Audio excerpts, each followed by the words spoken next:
Oke, untuk melakukan instalasi Python di Windows, pertama kita harus ngecek dulu nih Windows kita ini di komputer kita apakah sudah terinstall Python sebelumnya. Jadi untuk ngecek itu kita bisa buka command prompt, yaitu kalian bisa buka aja searching Windows kayak gini, lalu ketikkan cmd atau langsung ketikkan aja command prompt seperti ini. Nah, kalau udah terbuka kita bisa cek di sini dengan mengetikkan Python. Ya, Python ya tulisannya kayak gini. Lalu kita pakai garis apa sih namanya dash minus double lalu tulis ini version. Nah, kalau misalnya dia menghasilkan hasil yang kayak gini, dia is not recognized as internal external command kayak gini, artinya Pythonnya belum terinstall nih. Nah, jadi kita perlu install dulu. Installnya di mana? Nah, jadi silakan buka web browser teman-teman. Lalu di sini kita ketikkan aja Python. Nah, jadi di sini ada nih yang paling atas python.org.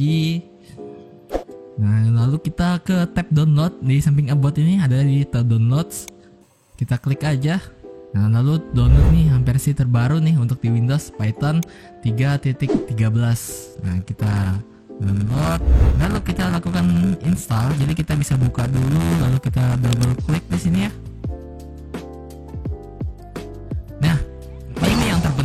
Jangan lupa kalian centang yang bagian ini. Ini ada add Python exe to path. Nah, yang ini nih harus banget dicentang. Kenapa? Supaya kita nggak bakal ribet-ribet lagi men-setting environment variable agar Python ini bisa dikenali sama komputer gitu. Jadi ini harus harus dicentang. Lalu kalau udah dicentang, langsung aja klik install now di sini. Dan tunggu sampai prosesnya selesai. Nah, kalau sudah setup udah selesai kayak gini ya, kita bisa langsung aja tutup ya. Ada close di bagian bawah atau pencet silang nggak apa-apa. Nah, kayak gitu. Terus apalagi nih yang perlu kita siapkan? Kita perlu untuk menulis kode Python, kita perlu namanya kode editor. Nah, jadi ada satu yang saya rekomendasikan kode editornya, yaitu namanya Visual Studio Code. Nah, yang code yang biru ya, yang biru bukan yang ungu. Ini lain lagi penggunaannya. Jadi kita pakai yang biru, Visual Studio Code. Jadi kita tinggal buka aja websitenya. Oke. Kita klik yang paling kanan atas nih, ada warna biru, download saja langsung. Jadi ini akan diarahkan ke halaman download, lalu kita pilih nih sesuai sistem operasi. Karena kita pakai Windows, kita tinggal pencet aja Windows. Ini sesuaikan nih kalau kalian pakai Mac ya, pakai Mac aja. Nah, jadi pilih yang Windows nih, tombolnya diklik sekali. Udah nih, thanks for downloading VS Code. Dan kita download dan kita buka show in folder ya. Nah, dimana kita nyimpannya. Nanti kalau udah selesai download kita jalankan. Nah, yang ini ya. Kita coba refresh ya. Nah, yang ini kita pakai. Ini kita double klik, jalanin seperti seperti penginstalan seperti biasa. Jadi ini tinggal kalian pencet ini accept agreement. Ini tempat penyimpanan dari aplikasi yang kita install ini. Saran saya biarkan default di sini ya. Di nama user app data. Jadi kita next saja. Nah, ini juga nih add to path-nya perlu dicentang. Pastikan dua ini dicentang. Oke, kalau udah kita next, kemudian install. Nah, tunggu prosesnya sampai selesai. Oke, jika sudah kita bisa tutup installernya. Nah, itu tadi kecentang tuh, open Visual Studio Code langsung ya. Nah, jadi langsung kebuka. Nah, misal kalau kalian nggak centang itu bisa manual pencet gini Visual Studio Code kayak gitu ya. Nah, seperti ini. Nah, ini mungkin ada perbedaan karena ada tema, oke. Nah, ini punya saya di kanan, harusnya kalau punya kalian baru install harusnya ada di kiri.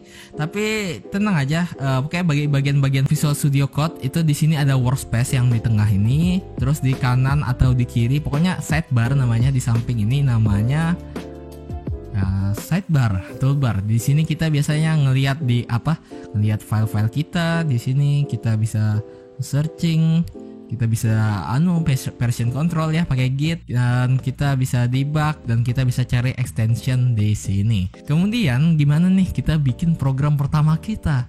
Jadi kita tinggal gini, kita pencet new file ya. Pencet new file terus Python file di sini.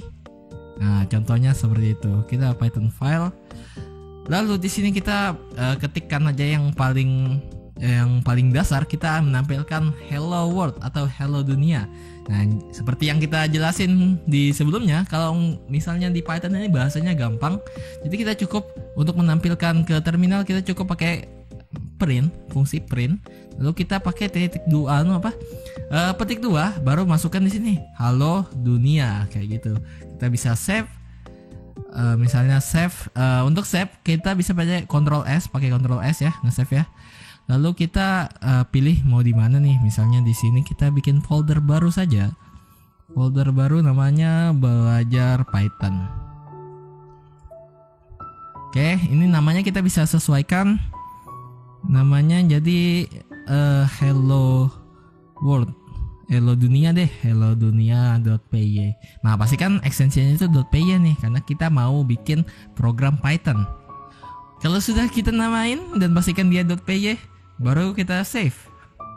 Nah, kalau udah di save ya, Nah, tandanya udah di save itu nggak ada bulat-bulatan putih nih di kanan atas nih, di samping nama project kita. Jadi kita bisa untuk menjalankan program Python, kita cukup kita klik tombol yang kayak play gini di atas. Nah, ini halo dunia. Terus kalau misalnya kita ganti nih jadi halo Indonesia deh. Kita ganti jadi hello Indonesia, kita save. Kita pencet Ctrl S buat save, lalu kita run code ya. Nah, ini berubah jadi halo Indonesia. Ya, mungkin itu aja untuk video pertama dari kita udah belajar nih gimana apa itu Python, cara kerja bahasa pemrograman ya, ada compiler dan Python ini masuk ke interpreter ya.